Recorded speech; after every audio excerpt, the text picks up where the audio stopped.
साधकों की अक्सर जिज्ञासा होती है कि राम राम या सीता राम किस मंत्र को जपा जाए, कैसे जपा जाए, क्या जपने से राम जी की प्रसन्नता को हम प्राप्त करते हैं, कैसे भगवान के स्वरूप को जाना जा सकता है। इन सब प्रश्नों का समाधान आज हम अगस्त्य संहिता के एक अद्भुत प्रसंग से जानते हैं, जिसमें भगवान राम स्वयं महादेव जी को बतला रहे हैं कि किसकी आराधना करने पर भगवान प्रसन्न होते हैं। अगस्त्य संहिता का ये प्रसंग आपकी साधना के समस्त संशयों का नाश कर देगा और इस नवरात्रि का आपको पूर्ण लाभ देगा। एक साधक को नवरात्रि में कैसे भजन करना चाहिए, साधन करना चाहिए, कैसे ये 9 रातों का जो समूह है, संचय है, आपको और मुझे राम जी की प्रसन्नता प्रदान करेगा। आइए इस अद्भुत प्रसंग को श्रवण करते हैं। जय श्री हरि। पूज्य गुरुदेव के चरणों में बारंबार प्रणाम। ये विवरण कल्याण के शक्ति अंक से लिया गया है, जिसमें भगवान महादेव जी ने जब राम जी के दर्शन की जिज्ञासा रखी, स्वरूप को जानने की इच्छा रखी और नित्य निरंतर विजय मंत्र राज का आराधन करने लगे। जो बात स्वयं राम जी ने शिव जी से कही, उसी में आपके सब प्रश्नों का हल है। शिव जी एकांत में स्थिर चित्त से आचार्य द्वारा जानी हुई विधि से, देव विधि से दिव्य 100 वर्षों तक परम जाप्य श्री राम विजय मंत्र का जप करते रहे, मंत्र राज को रटते रहे। तब भक्तों के भजनीय प्रभु करुणा सागर श्री राम जी ने मंत्र आराध्य रूप से प्रसन्न होकर उनके सम्मुख प्रकट हुए और बोले, अगर मेरे भावनास्पद अर्थात भावना के स्थान रूप को देखने की इच्छा करते हो तो भक्त जन सम्मत मेरी आह्लादनी पराशक्ति की स्तुति करो।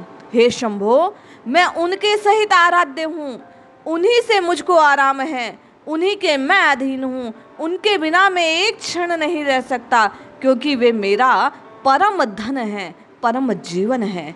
देवादिदेव महादेव के ईश प्रभु श्री राम जी ने अपने वशीभूत होने का उपाय कहकर उन शिव जी के देखते देखते अपने रूप को अंतर्ध्यान कर लिया। आपकी और मेरी जिज्ञासा भी यही रहते हैं कि कब राम जी के दर्शन होंगे, प्रभु का प्रेम कब मिलेगा। प्रभु ने जवाब दिया कि आप और मैं उनकी आह्लादनी शक्ति के साथ जब उनका भजन करेंगे तो अवश्य लाभ होगा।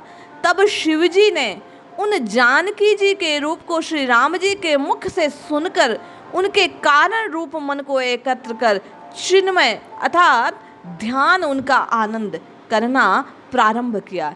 जिसका दर्शन और आराधन कठिन अर्थात कटसाध्य है, जिसका भक्तों के हृदय में निवास है, जो सब लोगों का आश्रय है, जो योगियों का ध्येय है, जो मुख्य मुनियों का आराध्य एवं संयमी भक्तों का सेव्य है, ऐसा श्री जानकी जी का परात्पर रूप उनकी कृपा से श्री शिव जी को प्रत्यक्ष हुआ। देवताओं के ईश्वर श्री जी की मूर्तिमती प्रभावशालिनी श्री जानकी जी के आश्चर्यमय नक्शिक समग्र रूप को देखकर उनकी भक्ति से स्तुति करने लगे और जानकी जी के अद्भुत स्वरूप को देखकर भगवान महादेव उनकी स्तुति करते हुए कहने लगे, अति नवीन सुगंध से योगियों के चित्त को हरने वाला, रात दिन मुनि रूपी हंसों से सेवनीय, भक्तों के मानस रूपी भ्रमर से भले प्रकार पान किए हुए पराग वाले श्री विदेह राज कुमारी के चरण कमलों की मैं तीनों तापों को दूर करने के लिए वंदना करता हूँ। श्री अगस्त्य संहिता के उपयुक्त अवतरण से यह स्पष्ट है कि महाशक्ति सर्वोपरि है, ब्रह्म शक्ति के सहित ही आराध्य है। जैसे पुष्प से गंध पृथक नहीं किया जा सकता, वह उसी से सन्निहित है, उसे अभिन्न है।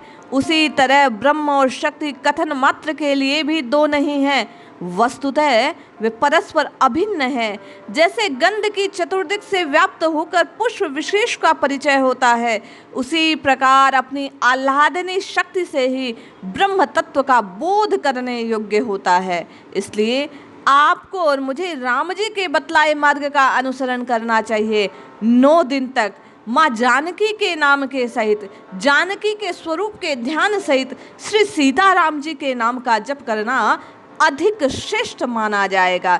भगवान स्वयं कह रहे हैं कि वे अपनी आह्लादनी शक्ति के अनुसार कार्य करते हैं। तो मैं और आप इस नवरात्र श्री सीताराम मंत्र का जप करें। निश्चय आपको और मुझे श्री राम जी के स्वरूप के विषय में जो जिज्ञासा हृदय में है उसे शांत करने का अवसर अवश्य मिलेगा।